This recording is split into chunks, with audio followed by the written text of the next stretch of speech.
चलो आज हम लोग जो है ना आज शुरू करेंगे। जो हम लोग आज स्टडी कर रहे हैं वो हम लोग ले रहे हैं पैरेललोग्राम लॉ। लास्ट क्लास में हम लोगों ने वेक्टर और स्केलर्स पढ़ा था, जिसमें हमने आपको वेक्टर के बारे में बताया था कि वेक्टर क्वांटिटी किस तरह की क्वांटिटीज़ होती हैं और स्केलर कौन सी क्वांटिटीज़ होती हैं। तो वेक्टर और स्केलर के टॉपिक में ही आता है, ये बहुत इंपॉर्टेंट रिजल्ट होता है जिसको हम लोग बोलते हैं पैरेललोग्राम लॉ। ये होता है क्या है? तो देखो, it is obvious by the word, इस शब्द के द्वारा स्पष्ट है पैरेललोग्राम। तो जो पैरेललोग्राम हमारा होता है उसी से रिलेटेड होता है। तो एक फिगर बना लेते हैं पैरेललोग्राम लॉ का और देखते हैं किस तरह से हमें इसकी नीड होती है, क्यों। तो लेट अस कंसीडर, एक फिगर ले लेते हैं हम लोग। पैरेललोग्राम मैंने एक फॉर्म किया हुआ है इस तरह से। ये हमारे पास में पैरेललोग्राम का एक फिगर है। पैरेललोग्राम की क्या कंडीशन होती है, जिसको हम लोग हिंदी में समांतर चतुर्भुज भी बोलते हैं, राइट। तो ये पैरेललोग्राम है, इसकी आमने सामने की जो साइड्स होती है वो इक्वल होती है और ये साइड इसके इक्वल है और सिमिलरली ये वाली जो साइड है वो इसके इक्वल होगी, ठीक है ना। तो यहाँ पर हमने लेट अस कंसीडर, ये इसको मैंने ओरिजिन लिया हुआ है इस पॉइंट को, और ये कोई भी सीक्वेंस में पॉइंट ए है, ये पॉइंट बी लिया हुआ है, ये सी लिया हुआ है। तो ये हमारे पास में एक पैरेललोग्राम का फिगर बन के तैयार हुआ। तो ये पैरेललोग्राम लॉ क्या होता है और ये वेक्टर के चैप्टर में है। तो लेट अस कंसीडर कि टुवर्ड द ओ ए, इस डायरेक्शन में एक पी वेक्टर हमारे पास में है। आप इसको एज ए पी फोर्स के रूप में भी ले सकते हैं कि ओ ए लाइन पर एक फोर्स पी लगा हुआ है, सिमिलरली ओ सी पर इस डायरेक्शन में एक फोर्स क्यू लगा हुआ है। तो हमारे पास दो फोर्स है, एक पी है एक क्यू है। पी जो है ओ ए पे काम कर रहा है और क्यू जो है वो ओ सी पे काम कर रहा है। और पैरेललोग्राम में सिंस ये कंडीशन है कि जो ओ सी है, जो हम ये वाली साइड देख रहे हैं ओ सी, वो पैरेलल है ए बी के, और इसी तरह से जो सी बी साइड है वो पैरेलल ओ ए के है। मीन्स जो ओ ए है वो पैरेलल है किसके, सी बी की। ये दो पैरेलल साइड होती हैं, आमने सामने की इक्वल भी होती है मैग्नीट्यूड में। तो अब हमारे पास में जब ये ओ सी जो है ना वो क्यू है, तो सिमिलरली चूँकि ओ सी पैरेलल ए बी के है तो ये भी क्यू हो जाएगी, बिकॉज ये पैरेललोग्राम की कंडीशन है। तो हमारे पास में इस तरह से ये क्यू मिल गई। और ये इसका हम जब डायगोनल ले लेंगे, ओ बी को हमने एक डायगोनल ये कंसिडर किया है, तो जो ओ बी हमारा है वो डायगोनल है, और जो डायगोनल होता है वो पी और क्यू के फोर्स को रिप्रेजेंट करता है। ये वेक्टर क्वांटिटी है तो अब वेक्टर का सिंबल लगा देंगे। तो जो ओ बी है हमारा, इसको हम लोग आर के द्वारा लिखते हैं। R means resultant. तो जो हमने यहाँ वेक्टर आर लिया है उसको हम लोग चूज करते हैं एज ए रिजल्टेंट। इसको हम रिजल्टेंट के रूप में कंसीडर करते हैं। अब वेक्टर पी और क्यू हैं, ये कुछ ना कुछ हमारे एंगल पर होंगे। तो let us consider the angle between P and Q alpha. तो हमने पी और क्यू वेक्टर के बीच का जो एंगल लिया हुआ है उसको अल्फा कंसीडर किया हुआ है। ये एंगल अल्फा है। तो अल्फा हमारा क्या है, ये एंगल है between vector P and Q. P and Q के बीच का एंगल है वो अल्फा है। अब यहाँ पर जहाँ पे हमने वेक्टर किया, ये हम लोग फोर्स के लिए भी इस फॉर्मूले को यूज़ कर सकते हैं। तो हमें दो फोर्स दिए होंगे, उस सब एंगल पर दोनों वर्क कर रहे होंगे, और उनके बीच में कभी कभी हमें रिजल्टेंट पूछेगा, कभी कभी हमें पी दे देगा तो क्यू पूछेगा, और कभी कभी रिजल्टेंट का एंगल पूछता है। तो let us consider the angle of resultant which make from the horizontal line O A, इसको थीटा ले लिया। अब थोड़ा सा ये थीटा है तो इसको हम लोग थीटा ले लेते हैं। तो हमारे पास में थीटा, ये मैंने थीटा लिया हुआ है। थीटा क्यू से दोनों देखो सिमिलर जैसा बन रहा है, कंफ्यूज मत होना। ये थीटा ले लिया, ये हमारा क्यू है। चलिए, तो ये थीटा है। तो जो थीटा मैंने एंगल लिया हुआ है वो है angle of resultant. Resultant vector का एंगल है, या रिजल्टेंट फोर्स का एंगल है। अब हमें क्या करना है, इसके लिए पैरेललोग्राम का जो लॉ है वो हमें ड्राइव करना है। तो हम लोग क्या करेंगे, यहाँ पर सो किस तरह ड्राइव करेंगे, इसको थोड़ा सा मैंने साइड ओ ए को एक्सटेंड किया है और थोड़ा सा हम इसको आगे ले जाते हैं, और पॉइंट बी से जो मेरा ये डायगोनल मीट कर रहा है, यहाँ से एक परपेंडिकुलर ड्रॉ कर देंगे इस तरह से। ये मैंने एक परपेंडिकुलर ड्रॉ कर लिया है और इस पॉइंट ऑफ इंटरसेक्शन को एम से कंसिडर किया हुआ है। तो इस तरह से मैंने इस फिगर को फॉर्म किया है। अब हम लोग क्या करने वाले हैं, तो सबसे पहले तो हम लोग ये देखेंगे कि ये एंगल हमारे पास में थीटा है, और ये जो हमने परपेंडिकुलर ड्रॉ किया है तो ये एंगल हमारा 90 हो गया, ठीक है, बिकॉज ये परपेंडिकुलर है। अभी हमें ये साइड फाइंड आउट करनी ए एम, और हमें दूसरा निकालना बी एम। तो सबसे पहले हम इसके रिजल्ट को लिख लेते हैं, फिर इसको हम फॉर्मूले को ड्राइव करते हैं हम लोग, किस तरह से रिजल्ट आता है पैरेललोग्राम का, तो वो हम लोग देखते हैं। रिजल्ट हमारे पास में इस तरह से होता है, इसका जो रिजल्ट है वो इस तरह से है, रिजल्टेंट, और रिजल्टेंट वेक्टर कह सकते हैं, इसको मैंने आर से रिप्रेजेंट किया है, और जो रिलेशन होता है वो इस तरह से होता है, R square equal P square plus Q, vector quantity है तो आप वेक्टर का साइन लगा सकते हैं इस तरह से, Q square plus 2pq cos alpha, ये हमारे पास में रिलेशन है इसका। इसको हम इस तरह से भी रिप्रेजेंट करते हैं, R equal under root P square plus Q square plus 2pq। इसको हम लोग इस तरह से भी लिख सकते हैं, इसको लर्न कर सकते हैं आप, ये दोनों वेक्टर क्वांटिटी लगा लेते हैं, राइट। इस तरह से हमारा रिजल्ट है। अब हमको किस तरह से फाइंड आउट करेंगे, तो ये हमारे पास फिगर है।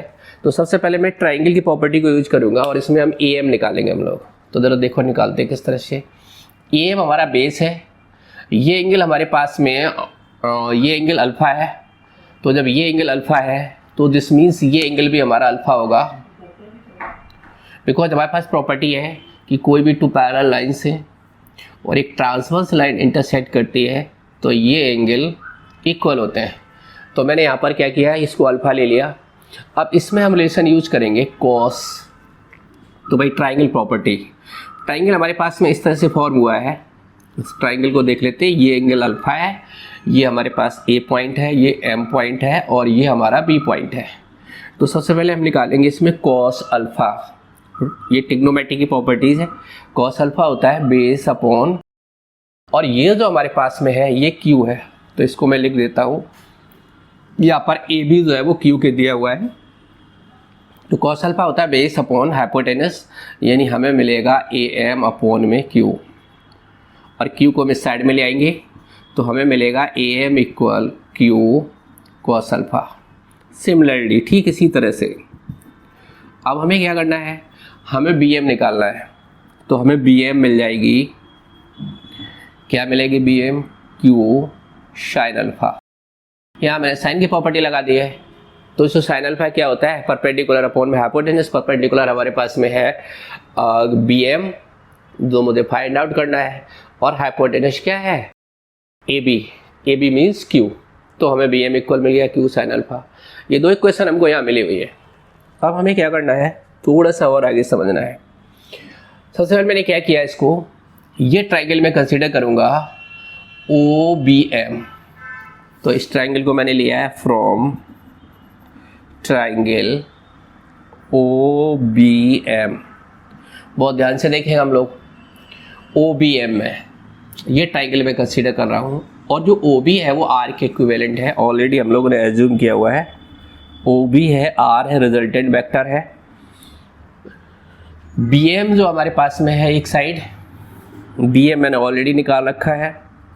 बी एम जो हमारे पास में आई हुई है साइड, वो इस तरह से आई हुई है, B M equal Q sine alpha है। और हमारे पास में ओ एम साइड जो है, इसको थोड़ा सा समझ लेते हैं, ओ एम। तो ज़रा ओ एम देखते हैं हम लोग, दिस पॉइंट हो ओ और दिस एम। तो अभी इस ओ एम जो है ना, ओ ए प्लस ए एम के इक्विवेलेंट है। तो ओ एम हमारा हो गया ओ ए प्लस ए एम। बहुत ध्यान से समझेंगे, वो सिंपल सा है। और जो ओ ए है वो मुझे पता है वेक्टर पी के इक्वल है, तो ओ ए की जगह पे मैंने सब्स्टिट्यूट कर दिया वेक्टर पी। अब हमारे पास आया ए एम, और ए एम को ऑलरेडी हम लोगों ने ऊपर निकाल के रखा हुआ है। ए एम हमारा है क्यू कॉस अल्फा, तो प्लस ये हमारे पास आ गया है क्यू कॉस अल्फा। तो देखो अब हमारे पास में क्या है, हमने जो ट्राइंगल कंसीडर किया है ओ बी एम, इसमें सारी डायरेक्शन हम लोगों ने लिख रखी है। ओ एम भी निकाल दिया है, ओ एम भी लिख लिया है, बी एम भी लिख लिया है और ओ बी भी लिखा है। अब यहाँ हम यूज़ करेंगे पाइथागोरस थ्योरम।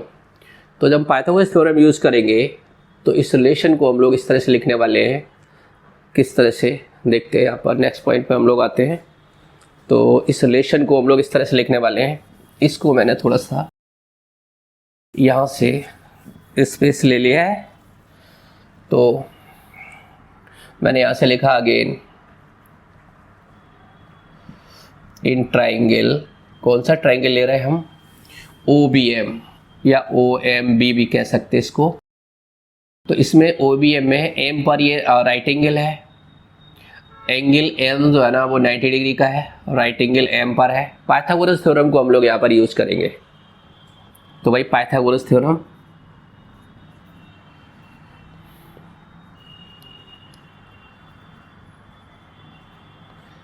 पाइथागोरस थ्योरम को हम यहाँ पर यूज़ करेंगे। और पाइथागोरस थ्योरम क्या होती है कि बेस का स्क्वायर और प्लस परपेंडिकुलर का स्क्वायर इक्वल हाइपोटेनस का स्क्वायर मींस आर स्क्वायर। इस पॉइंट को जरा थोड़ा सा एक और ओबियसली ले लेते हैं, यानी ओ बी का स्क्वायर। इस तरह से देखेंगे, ओ बी का स्क्वायर इक्वल, ओ बी हमारा रिजल्टेंट है, ओ एम का स्क्वायर, ओ एम हमारा बेस है, प्लस बी एम का स्क्वायर। और जो बी एम है हमारा वो परपेंडिकुलर है। अब इन सब की वैल्यू यहाँ सब्स्टिट्यूट करेंगे। ओ बी हम लोगों ने ये लिख रखा है, दिस इज इक्वल आर, तो ये हो जाएगा आर स्क्वायर। वेक्टर क्वांटिटी है तो वेक्टर का साइन लगा दिया, आर स्क्वायर। ओ एम हमारे पास ये रखा हुआ है P plus Q cos alpha, तो मैंने यहाँ लिखा है इसको P plus Q cos alpha, इसका स्क्वायर है, ये स्क्वायर लिख दिया। यहाँ पर वेक्टर का साइन यूज़ कर सकते हैं। प्लस बी एम मैंने ऑलरेडी फाइंड आउट कर रखा है क्यू साइन अल्फा, तो बी एम की जगह पे हम लोग लिखेंगे क्यू साइन अल्फा।